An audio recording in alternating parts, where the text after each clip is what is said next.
all of these areas together. So you'll have Manhattan. So Manhattan here is snowy. There's a very good reason why it's snowy, and that's because it's next to the mountains of Kunlun, which is next to a whole host of other different locations. So Phil's going to basically give us a tour as we're looking around, and yeah. It's beautiful. I mean, it just looks so incredible. Yeah, this is just a tiny, tiny piece of it. So when Phil's been playing around with Spider-Man Noir, impressive, which is one of a myriad of Spider-Men, by the way, in this game, because everyone loves different Spider-Man characters. But there is also, in sort of Chronopolis, you've got Wakanda, you've got Sakaar, which is where Thor Ragnarok is going to be set. You've also got various versions of Manhattan. We've got an underwater city. So I think what we can do is probably get Star-Lord to fly around. He might be a bit quicker the time. Yeah, and the new storyline takes inspiration from Marvel's Avengers Forever comic series, as well as Marvel's Kang Dynasty, also called Kang War comic series. So kind of talk a little bit about that. Yeah, so the idea with Chronopolis is that it's a city that's been ripped out of time because it's basically Kang's way of having his fingers in all the different pies. And because of the way it's kind of pieced together, you can pretty much do like everything and go anywhere. Obviously not right this second, because Spider-Man's doing his own thing, right? But the whole premise of this open world hub is that we're going to have a slice of everyone's favourite different location. Phil, can you go in the map, Phil? Is that working? Yep. Okay, so yeah, if we look in the map, this is a live map, so you can come straight out into the live map. And if Phil can move this round, technical issues, it's always wonderful. But we've got places like ancient Egypt, we've got Hala, we've got, like we said there, with Noir New York. We've also got, up in the sky, Attilan. We've got Nowhere, which, for those that are familiar with Guardians, it's where the first Guardians movie was based. Yeah. But all of this is in one massive open-world city. So if we can fly around, that's probably an easier way of doing it. Star-Lord. Oh, yeah. I blame Sharples for all of this. But if we can fly around, that's we'll be able so cool. to see. So this wibbly-wobbly thing at the side, this is part of the story. This is... Kang kind of brings these places from their own time frames. So you imagine you've got something from medieval periods, you've got something from the future. Very early in the game, part of what you do is bring all these walls down to have this huge open world city. And you have got, like you can see here, all of these areas merge in together. Now this is obviously, the game isn't out until November. So we're working on piecing all of this stuff together. But this is the biggest and most ambitious open world we've ever had in a LEGO game. Wow. And the whole idea of this is that we've got a huge game of all the levels and the way the story unfolds, but we've got a massive open world, because what we have found is that people love exploring the open world. Absolutely. And all the side quests and the funny little hidden rooms and all of the quirky bits of gameplay that reference Marvel Comics and Marvel movies and everything that's great about the Marvel Universe. Yeah, absolutely.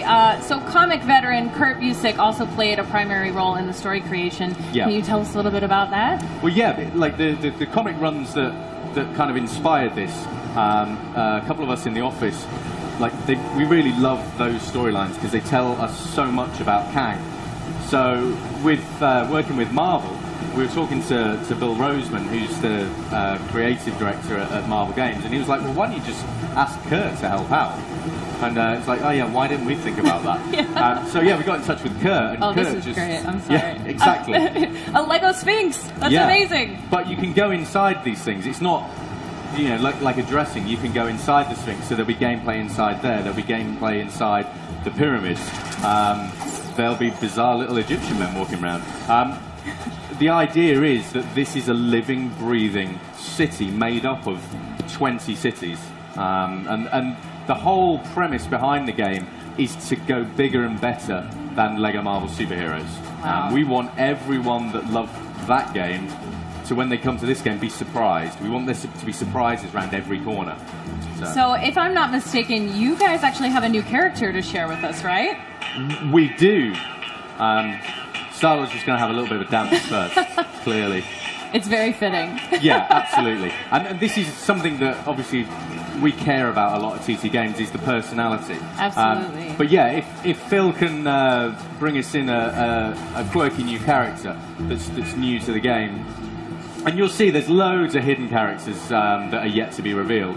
But what we're looking to do here is bring in one of my favourite characters who we're yet to put in. So we go across there. It's Lockjaw from the Inhumans, which to me is just a super awesome character. It's like, it's a dog for starters. However, a cute and cuddly dog from the Marvel Universe, he's not. He can teleport. He's an absolute fiend when it comes to destroying bad guys and everything else. But being able to go and dive into the Inhumans, as well as everything else that's in the game, they form a really, really key part of the story as you get further into the game. And yeah, it's a great character, and I think a lot of people will be really, really pleased to see Lockjaw in the game. I hope so, anyway. Absolutely. So we talked a little bit about how large of a scale this is for this game, but how does that compare to Manhattan from the original? So this is a difficult thing. If I'm in the office and we were obviously designing this, and the team are like, well, how much bigger is this going to be? It's like, well, you know, just a little bit bigger. But it actually turns out it's like significantly bigger. But that isn't necessarily just because that's what we designed. We have a great art team that decided to add to this and add to this, and we're all Marvel fans, so it actually got bigger and bigger. I think in terms of actual real estate, it's probably 4 or 5 times the size. It's huge. Wow. And this is just like one tiny component. We're still obviously working on all of this. But if Phil are you able to go up as Spider-Man? I don't know if you'd be able to go to up into the air. I can give it a try. As you go in every area, each area has its own theme. So as you go into the noir area, everything darkens down and all the colours kind of desaturate out. When you go up into the sky, you'll find that, you know, as you go near nowhere, you get all the nebula coming around. So every area has a distinct theme. Every area has its own music. Every area has its own sort of enemies and threats and challenges. So we're really trying to go big on the scale of this thing. And it looks it. I love the attention to detail. So you talked about your favorite character a little bit, but do you have a favorite area maybe we should go check out that we haven't seen yet? Yeah, I don't know if Phil's going to be able to get there, but I love the fact that we've managed to bring Lumeria into the game. So, you know, again, we wanted to add some depth to this. So, yes, up in the sky we've got Nowhere, and down below we have Lumeria, which is underground city. So if Phil just kind of nosedives down, we should, in theory, go down into Lumeria. And there's gameplay wherever you go. So when the game comes out in November, all of this is going to just be ram-packed full of gameplay. So in theory, if Spider-Man can swim down, you can see you've got a whole underwater city down here that you're going to be able to explore, and you know there'll be this I can't say who they are, but there's 2 characters I've always wanted to get in the game that are in this area. And you did? Yeah, so we'll reveal them obviously further down the line, but this is a great place to kind of find these characters. So it's going to be incredibly exciting when people come to play the final game. Wow. Well, let's check out another character. Do you have a favorite character? Personally, I'm really simple. I really like Groot at the moment. The team did an amazing job when they do. Groot has a transform. He actually managed to get some of Kang's technology. Oh, wow. So he can change from being like a full-size Groot, going down to the little small Groot that you see as the Lego minifigure that you get to run around as. The team did a brilliant job of that. And so he's currently my favourite. I spent ages just running around Chronopolis as baby Groot. So. Oh, wow. Can we see any of that now? Fingers crossed. The joys of wireless technology. Exactly. Love it. Well, this will be really cool. This is a good challenge, being able to do this underwater film. Yeah. We've never tried it. So very brave. There you go. Oh, There he there is. we go. Give it up. Come Yeah. on. Yeah. Who doesn't love Baby Groot? Yeah, absolutely. Okay, that's adorable. Yeah, it's. But the thing is, these are just a handful of the characters that are going to be in the game, and the team are just absolutely killing it, adding more and more and more characters. So I think people are going to find a really exciting roster in here. And as ever, if anyone at home is wanting to kind of go, you know, put this character in, put that character in, just send your ideas and suggestions to @LEGO Marvel Game, and we read everything.